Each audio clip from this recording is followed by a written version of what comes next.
The Democratic candidates for governor went toe-to-toe on the IPTV debate stage this week. But what's the impact? We checked the state of the race in the 2018 primary on this Reporters Roundtable edition of Iowa Press. Funding for Iowa Press was provided by Friends, the Iowa Public Television Foundation, the Associated General Contractors of Iowa, the public's partner in building Iowa's highway, bridge, and municipal utility infrastructure. I'm a dad. I am a mom. I'm a kid. I'm a kid at heart. I'm a banker. I'm an Iowa banker. No matter who you are, there is an Iowa banker who is ready to help you get where you want to go. Iowa Bankers, allowing you to discover the genuine difference of Iowa banks.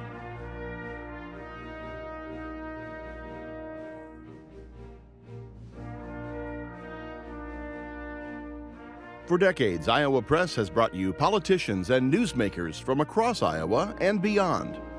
Now celebrating more than 40 years of broadcast excellence on statewide Iowa Public Television. This is the Friday, May 18 edition of Iowa Press. Here is David Yepsen. When 6 Democratic candidates for governor stepped onto the IPTV debate stage this week, much was still unknown about their willingness to contrast viewpoints. 90 minutes later, it's clear many candidates were firing at the early frontrunner, Fred Hubbell. But did this week's statewide gubernatorial primary debate alter the trajectory of the race? Well, we've gathered a group of Iowa political reporters to dive deeper. Erin Murphy is Des Moines bureau chief for Lee Enterprises. Kathie Obradovich is opinion editor at the Des Moines Register. James Lynch writes for the Gazette. And Kay Henderson is news director at Radio Iowa. Well, we all got a chance to either participate in or watch the debate, or both. I'd like to just go around the table and get quick impressions. Kay, what's your quick take on it? Winners and losers? I talked to a journalist from out of state who watched the debate online, and they thought it was interesting in that they all seemed to be aware of the issues, could speak to the issues, and wondered why they were all running for the same position. And it's hard to tell at this point whether this has changed the race because we're pretty close to it yet, and we haven't seen how the candidates themselves are reacting to what was said on the stage. James, what do you think? Well, you know, everybody wants to know who wins and loses, and to me, Fred Hubbell was the winner, if for no other reason than other candidates were calling him out, attacking him, if you will. And I guess that, to me, suggests that they see him as leading this race and perhaps getting close to the 35% he needs to win the primary outright. So I guess I would put him in the winner's column. Kathie? Fred Hubbell started out as a front runner. I think he survives this, but his biggest wound, was self-inflicted. The other candidates went after him on some things that he did in state government, but his worst misstep was kind of floundering when he was asked about tax cuts. Republicans came right out with an ad. You don't want to commit an error that the other side is going to exploit. So he didn't quite get through with a clean debate. But I do think that he, I don't think that it was a fatal error. I think he continues as the front runner. And Erin, I thought in a race where there are not a lot of policy differences between the candidates, they've really been leaning on their personal stories, their personal and professional experience. And to that end, I thought really they all did a pretty good job of selling their message, who they are, why they are different from the others, and why their strengths. Fred Hubbell as the businessman and unifier, Kathie Glosson as the contrast and the bold progressive, as she describes herself, Nate Bolton as the legislator who's been fighting on these issues. I thought they all down the line did a good job of kind of presenting their resume to anybody who still may be making up their minds in this thing. Anybody a big loser? I mean, you can have debates where everybody sort of wins, does themselves some good, or where people lose and they all have setbacks. James, any sense of... I don't think there was a big loser. I think Kathie's right that Fred Hubbell's, had an unforced error, but nobody committed an error that will disqualify them from this race, that people are going to write them off after seeing this. Kathie mentioned the Fred Hubbell's, probably his worst moment at the debate, in which he was talking about, Kay asked him about tax policy. And we've got a clip of that I'd like to cue up. So if we could take a look at that now. How's the economy performing? This tax law that they created, unfortunately, probably won't give us that leeway because they've already identified $100 million of deficit coming in next year, so we're going to have to be making some other changes. Should it be repealed? I'm not ready to say that should be repealed yet, but what I am ready to say, let's attack the corporate tax giveaways. Let's take back the commercial property tax break. In their budget, they don't maintain the backfill anymore, so that means it's not creating value, so we shouldn't continue that. They gave $30 million to the telecommunications company without getting anything in return. We should stop that. So that's $180 million plus $160. That's $340 million we can use. Let's hear from everybody. Kay, what did you make of that answer? What do you have, a little brain lock? Surely he knew what he was going to get. You asked about this. Well, and the curious part about this is during an editorial board meeting with the Des Moines Register, he had a similar reaction when asked about this issue. So this was not a new question put to him in that respect. So it was sort of curious that he paused. And it may indeed be because, as already been noted, he was presenting a general election argument the entire time. It wasn't an argument to draw in primary voters who are cheering for the blue team this time around. Yeah, so I think that was part of the calculation in his head, but who knows? Yeah, he's playing the long game here, and he said as much. He's running a general election campaign. He knows that to outright stand on that stage and say, yeah, I'm going to repeal this thing, could be spun down the road as Fred Hubbell's going to raise your taxes. Well, the other thing is that what he called out was the corporate tax cuts and the tax cut for telecoms and telecommunication companies, which both of those will play well with both primary and general election voters. And he's not alone in that position. Nate Bolton, some of the other candidates have also been reluctant to say that they would outright repeal those tax cuts. I think there's some cognitive dissonance there in the sense that they want to repeal them. They don't think they're good for the state. Nate Bolton came out and said, I voted against them. I wouldn't have signed them. But now that they're here, it's politically very, very difficult now to say you're going to raise people's taxes by $2.5 billion. Especially in an environment when you have a portion of the Democratic Party at the national level making this argument that the federal tax cuts need to be repealed. So that animates a part of the base. And so I think they're all loath to offend that set of voters. That deer in the headlights look that he had, Erin, is that going to make a good TV ad for Republicans? Yeah, that was one of those moments that you can kind of, as soon as it happens, you can kind of envision that being an ad down the road. Whether that is something that moves voters one way or another, I think is fair to wonder about, but it's certainly fodder for a campaign ad. I wondered if it doesn't make a good ad for another Democratic candidate, that when he asked if he would repeal this, he hesitated. I could imagine that some Democratic candidate might turn that into an ad. Well, the answer is yes or no, and then I'll make some changes, and he moves on. Exactly. You mentioned that he's running as if he had the nomination. Well, he doesn't. It takes 35%, according to Iowa law, to win a party nomination outright. It's 6 candidates in the race. We can do some math. Kathie, does he break 35%, or is this going to go to a state convention? I think it looks more and more likely that a candidate will break 35%. There hasn't been a lot of polling in the race. We'll see Ann Sulzer's numbers very quickly here with the Des Moines Register's Iowa poll. But I think that it is really narrowed down to a 2-person race, maybe 3. And so you do have a lot better chance that somebody's going to be able to get to 35%. I do think that this is a bit of a late-breaking race as well. People are slow to make up their minds. Okay, what's your take? Is somebody going to get to 35%? Maybe, because up to that debate, they had all been playing a convention strategy. So they were not seeking to differentiate themselves and say, I am a person that you want to support because candidate B supports this. They didn't want to offend any potential convention goers to the state convention in June, and therefore I think it was a missed opportunity for some of them who might have been poised to challenge Mr. Hubble had they done that earlier. James? Well, I think it's going to be interesting to watch and see if this changes the tenor of the campaign.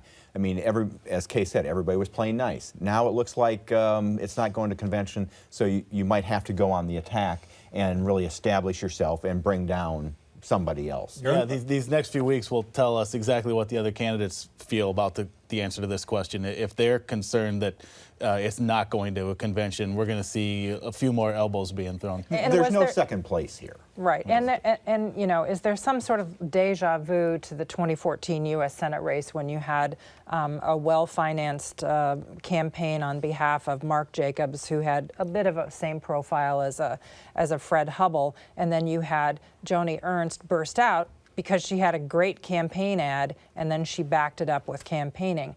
I don't know if there's enough time yet for that to happen, because that campaign ad, as I recall, happened several weeks earlier than or this. If made bold, those were positive, character type of campaigns. It's hard, I think, to gain traction with attacks at this point. And if you look at the attacks on Fred Hubble during the debate, there were kind of nothing burgers. I mean, so, okay, questions about whether Fred Hubble is overplaying his time in state government, his 4 months, and how influential he was. That's kind of a nitpicky timeline issue. Questions about the tax credits that the Department of Economic Development gave away during the short time that he was in charge. Well, that's what the department does. I mean, that's their job. And then finally, the checks that he wrote to Peter County State Representative, a Republican who's a family friend, he answered that question pretty well in a way that may help him in the general election. Let's talk more on Fred Hubble, James. How is he handling the image issues? He is wealthy. He is left of center. He's a liberal. He's from Des Moines. I mean, those are points of attack that Republicans are going to be using against him. How do you handle that? I think he handled it well, but I don't think he has handled it in a way that it's going to prevent more attacks. And that probably would just be wishful thinking, I guess, in today's political environment. But I think Fred Hubble is comfortable with himself, and that, he's a rich guy, he's been successful, old family in Des Moines, and he's at ease with that. If he is the nominee, that's going to be a big contrast that his opponents will play in the general election. Kim Reynolds already portraying herself, her campaign, as the quintessential Iowa girl, and they will surely paint that contrast with Fred Hubble. So is this going to be an urban-rural race? If Fred Hubble's the nominee? She's the child of rural Iowa, small towns. He is the guy who came from Des Moines. Kathie? And Fred Hubble, I think the way he answers that wealthy persona is to talk about his philanthropy. That he has used. He is an heir. He was born to wealth. He's arguing that he's tried to use that money to do good in the state. So that blunts the criticism a little bit. But the other thing is, he has to let people know. Where he's coming from, what developed his character. That's what Kim Reynolds is talking about when she talks about bagging groceries and having to work for everything that she's had. And just to be blunt, class warfare. It's going to happen. And it's going to be the flip of what we usually see. Republicans are going to use it. And to Kathie's point, that's probably why we saw the ad and the coverage about his experience in the hostage crisis back in the 80s. Fred Hubble, he recognizes that the need to kind of introduce himself on a more personal level to Iowans. But keep in mind, these are a lot of people who just got done voting for Donald Trump, okay? So are they really going to be scared off by the prospect of a rich guy? I don't know. Well, the trade-off is, if you can do like a Robert Kennedy or a John Kennedy who, I'm wealthy, but I'm trying to help other people, if Hubble can do that, it will help. But the question I have is, that also enables Fred Hubble to buy a lot of TV ads. He sure has. He's ahead in the polls. So do you want to be rich or poor if you're a candidate? Every strength is a weakness, and every weakness is strength, right? Yeah. That's right. That's right. One of the things that I think is interesting as Fred Hubbell kind of, builds his image is when he talks about his service in government, he was asked to come in and run the Department of Economic Development. He was asked to come in and clean up the film credit, tax credit scandal. He didn't seek position. He didn't seek office. So I think maybe that plays in his favor. Kathie, talk about that TV hostage crisis that he alluded to in the debate, and he's also been talking about it in interviews. Is it a little late in the campaign to be injecting this? Does anybody care? What effect does it have? Yeah, does it humanize him? So I think it humanizes him. The campaign put out this video because they said people had been asking him about it. This is something that happened in 1981. He was only 30 years old. He and his new wife, Charlotte, were on vacation doing a round-the-world trip when their plane got hijacked. And he was held hostage for quite a long time. It was like 13 days, something like that. I can't remember the details, but that he can use that story. It's a really interesting personal story. He can use that story to talk about guns. He uses it to talk about his, the thing that made him want to change his life and do good for his community. Let's talk about some of the other candidates in the race. Senator Bolton, is he, James? What's happened? He started out as kind of an early favorite in this, but. Well, and he still is seems to be the favorite of labor unions, and I think we'll have to wait and see whether labor mobilizes for Nate Bolton.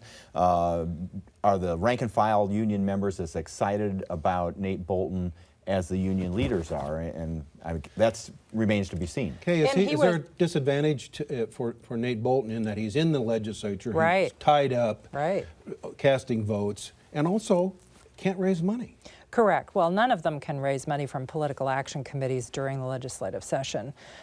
One of the things about the agenda that Republicans pursued in 2018 that was different from 2017 when he sort of burst onto the scene, the 2017 agenda, labor issues, he's a labor lawyer, and the abortion law that they passed last year really played into his rhetorical strengths because those are things that he can speak about, the law. But this year, the agenda items really didn't play into those same sort of issue sets that he had some expertise on. So he didn't get really much of a bully pulpit either. Right. Erin, John Norris, why hasn't he done better in this race?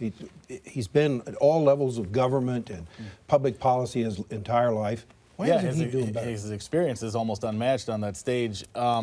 Part of it is fundraising, and that's the bottom line in this thing is you got to be able to raise money to get yourself out to the voters, and especially get on TV, and especially in a race like this where a lot of the candidates, including John Norris, were largely unknown to voters. If they don't know who you are, you got to find a way to get out there and let people know who you are, and the best way to do that is through TV ads. So he falls short on that front compared to the other candidates. That's why I think the debate was a good opportunity for him, and I think in a lot of moments he did well in that, being able to articulate and show his depth of knowledge and experience from all the things that he's done in the past. James, how did Kathie Glosson perform? I think she did well. She's sort of an outlier in this field. And she makes the argument that, Democrats need a bold progressive candidate, that the traditional centrist Democrat won't win. And I think she, perhaps more than any of the other candidates, I think delivers her message. I mean, really stays on message and sort of challenges the other candidates. I was the first to call for a $15 minimum wage. I was the first to call for universal health care, those sorts of things. She stays on script. And without, she did launch some attacks on Fred Hubbell, but otherwise just more subtle barbs. One of the issues with Kathie Glosson, though, is that she stays on her message to the point that she doesn't really want to explain the policy implications of what she's talking about. Yeah, like how she's going to pay for everything. Right. So, if you get a $6 billion Medicare for All plan, how are you going to pay for it? And she says, well, we'll get in there and figure it out. One thing I would like to go back to John Norris is the people who sort of allied around him were Vilsack people.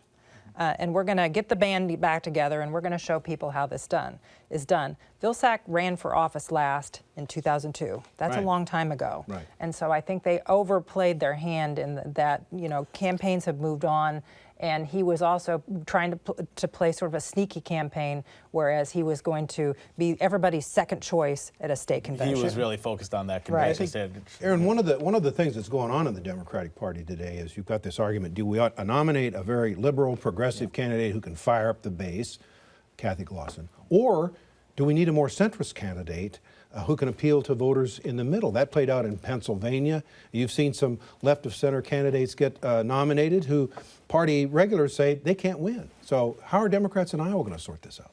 Yeah, and Kathie, like James mentioned, Kathie Glosson is definitely drawing that contrast and owning that contrast and making that argument. And that's the decision they have to make. And Fred Hubbell's making the flip side of that we need someone who's going to be able to go out and talk to voters on both sides of this. Kay, Andy McGuire. She has some baggage from the 2016 campaign in that she was the chair of the Democratic Party and the caucuses didn't turn out terribly well. Did she do anything about that in the debate? She answered the question. I thought the interesting part about her responses is she was strong when she gave short, declarative sentence responses, and I think that played well in the hall. And then Ross Wilburn, the other candidate that was on stage, was introducing himself to, I think, most Iowans outside of Iowa City for the very first time. And I think he presented himself as a candidate of the future for some other position. The thing about Andy McGuire is that she is best when you sit down and have a real detailed discussion about her expertise and thoughts about healthcare policy. She's a medical doctor. This is her alley, and she's very smart and has really interesting things to say that are very, very difficult to get across in a 2-minute answer in a forum or a debate. And so that, I think she's been handicapped by that all along. Plus, she has decided she's going to take the high road. She's not going to be negative. At this stage, you're going to get more attention if you're negative. James, Ross Wilburn, the former mayor of Iowa City, raised the question, what's he doing? He doesn't seem to be generating any money. He's got no statewide base. It's a good question, and I don't know that I have an answer.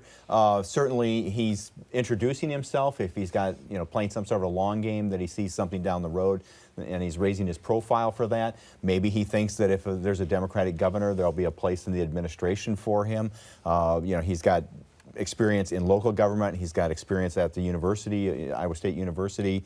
And he did make the point, which I thought was interesting, that working in the extension at ISU, he gets out to every county. He's meeting people all over the state. So maybe he's thinking down the road there's a place for him. One of the things I've noticed about this primary, really in both parties, there are a lot of newcomers. A lot of people are fired up and ready to go, so to speak. And now there's going to be a lot of losers on Election Day. But there are a lot of people, maybe Ross Wilburn is be one of them, who will acquit themselves well, and they will live to fight again another day. We're seeing a new generation of political leadership emerging in Iowa. And remember, Bob Ray, Harold Hughes, Jim Leach, Neil Smith, those are just a few people who lost their first races, came back and won. So you got to keep an eye on people that are not doing very well. If you think back a few months, probably around this table, we were talking about no Democratic bench. Who's going to run for governor?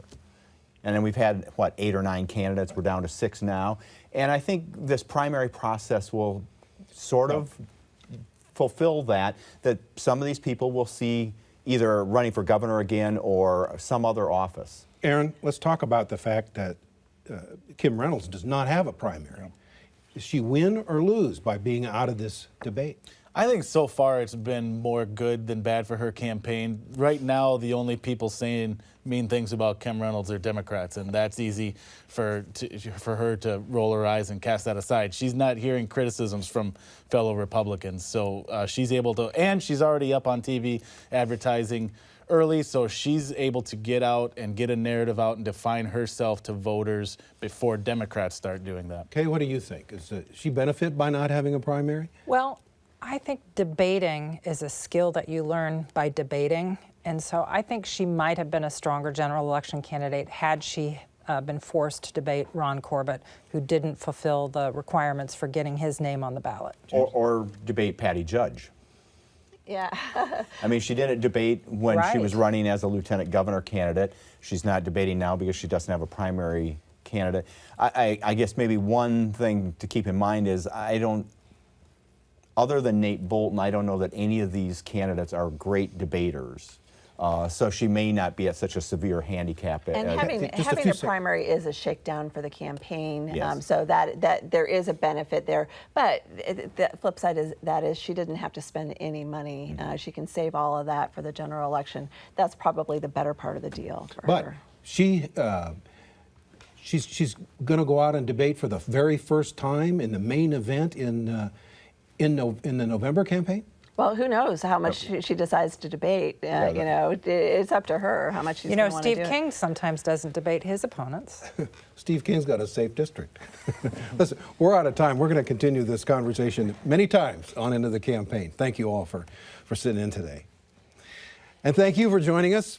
We'll be back with a special debate edition of Iowa Press next week. We gather a pair of Libertarian gubernatorial candidates to discuss their campaigns and the status of their emerging political party here in Iowa. So join us for that Iowa Press debate, 7:30 Friday night and noon on Sunday on IPTV's main channel, with a rebroadcast Saturday morning at 8:30 on IPTV World. For all of us here at Iowa Public Television, I'm David Yepsen, and thanks for joining us today.